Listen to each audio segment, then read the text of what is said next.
gained a shit ton of weight. My boobs are the size of small planets. My sex drive is back with a lot of cervical mucus happening.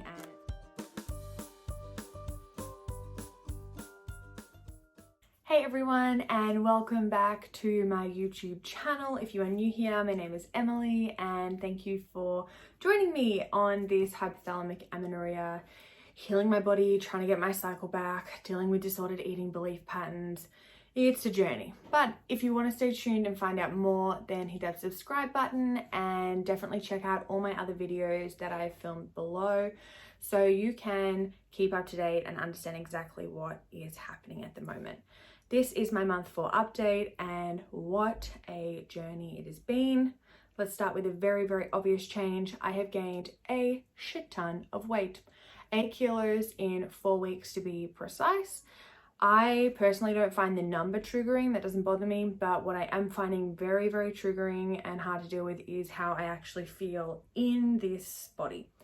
I want to start by saying that if you were in a larger body than me, or a smaller body, or you just have a different body, any negative comments I'm about to make about the weight gain I have had, I don't believe about anyone else. I am definitely not fat phobic. I look at beautiful bodies that are larger than mine all the time and think they're gorgeous, but the moment I see that on myself, I hate it. I hate it. There's no other way to describe it. It is just utter hatred for certain parts of my body at the moment, and I have to come to terms with that. But that hatred isn't directed at anyone else, and I don't judge anyone else for being in your body at all. It's just to do with me, and that I have to work through. At the moment, my face just feels super chunky and round. My boobs are the size of small planets. My back, because of my boobs, is so sore and so tight, and it is just, it's very uncomfortable. I have fat in all places I don't want to feel at the moment. My thighs rubbing together like it's nobody's business. And pretty much this is just where my body wants to be. For the last 4 weeks, I've gone all in with food. I am not giving a care. I'm just eating anything and everything. I am honoring my mental hunger as well as my physical hunger. So the reason why I have to honor my mental hunger is because it is still a sign of being hungry. My brain, it doesn't understand when I want food and when I don't want food. My signal receptors are still not awake properly. So I just have to trust that whenever I'm thinking about food, it means my body needs food. So we're trying to go with that. And we are eating very, very high calorie dense foods as well, which explains the rapid weight gain. Peanut butter, coconut yogurt, nuts, granola, life. Need them all every day. But yeah, this weight gain is really, really challenging. I'm probably going to do a whole nother video on how I'm trying to reframe my mind around the weight gain. Some days I feel okay and I catch my reflection and I'm like, yep, girl, you still got it. And then other days I'm like, go and put on 3 more jumpers and just hide away because no one wants to see you. It's a process. I know that's an illogical voice that's coming in. I know I'm allowed to be whatever size I want to be, but I've spent 12 years trying to be a smaller size. And all of a sudden, now I'm trying to deliberately be a bigger size, or the size that my body needs to be, my set point weight. And it's really, really challenging and it's really confronting. So now that I'm eating more and really eating whatever I want to be eating, what I want to eat is changed so much. Because I've always been really structured with what I'm eating, and I've kind of always had a lot of rules around what to have at breakfast or when to eat breakfast. Having no rules is freeing, but also causes me a lot of stress and anxiety because I don't know what I want to eat at all. I know I definitely don't want fresh fruit, and I know I definitely don't want vegetables. I know, it is bizarre. I mean, I have a tattoo of a pineapple, for God's sake. I love fresh fruit and I love veggies. So I'm hoping that comes back around. I've spoken to a few other people that have gone through similar things, and they definitely say it's just your body of kind of craving really high calorie dense foods, because my body doesn't really trust me yet. It's pretty sure I'm going to send it into a state of famine again. So it's trying to hold on to everything it can. And that's definitely what it's doing, if you can't tell. We're feeling really round.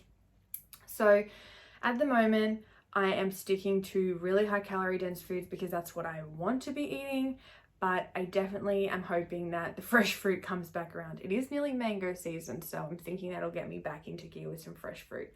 but I'm just trying to not overthink it and really trying to honor what my body wants, what it's thinking about eating, how it's physically feeling, and go from there as well. So that has been the biggest change of month 4. That has been the biggest negative change, I suppose. I'm really proud of myself that I've been able to let go of a lot of food rules, but every day is a battle not to kind of go backwards, because I know that I can lose weight pretty quickly. I've done that my entire life through various methods. I know I can do that if I really want to. I don't really want to, but that is my safety net. I know if it all gets too much, then I can just go backwards, but fingers crossed we don't, because there have been some amazing positives this month. No, I don't have my period yet. That will be like the pinnacle of knowing that I'm doing the right thing for myself at the moment. But my sex drive is back, which is really, really good. Ironically though, I don't want to be seen, so it's really awkward. When I was at my ideal weight and I was really happy with what I saw in the mirror, I didn't want to be having sex at all. Don't even look at me that way, don't touch me, don't come near me. But now I want sex, but I'm not comfortable in my skin. It's very, very confusing, but we're all working towards it. And I'm very lucky that I have a very supportive partner. Thank you, Michael. So sex drive is back, which is great. I also have a lot of cervical mucus happening, and it's constantly changing consistencies. So some days it's sticky and tacky, other days it's egg white cervical mucus. So indicating that ovulation is happening or gearing up to happen. I think I'm going through a lot of follicular waves at the moment. Just something really cool that is proving that this is working for my body. So I just know that I have to keep on going. Some days it's really, really tricky to make sure I'm eating or not, just to go into another state of full restriction. And I just have to tell myself that every time I eat, I'm healing. Every time I eat, I'm healing. Every time I eat, I'm healing. And I know I am. I can feel the changes happening, but dealing with the weight gain is really a struggle. It's really, really hard. And yeah, every day is different. Some days it doesn't bother me. Some days it really does. But healing from HA, if you're out there and you're doing this, it's not for the faint-hearted. So even just for watching and searching this video, you are on the right track, and I am proud of you, and keep going. For the next month, month 5, my goals are going to be no exercise.